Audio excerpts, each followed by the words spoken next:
Cristina Massella, gestisco questo rifugio da 9 anni ormai con mia figlia Anna. Ci troviamo sul Monte Busimo a 1400 metri di altezza ad Erbezzo. La nostra specialità sono gli gnocchi di malga, che è un prodotto tipico proprio della Lessigna, e così come i canederli, la polenta spezzatino.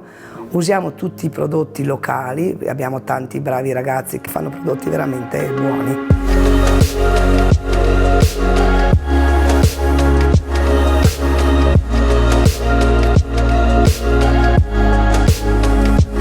I fondi del Garibaldo Lessigna ci sono serviti per risistemare la cucina con tante belle attrezzature nuove.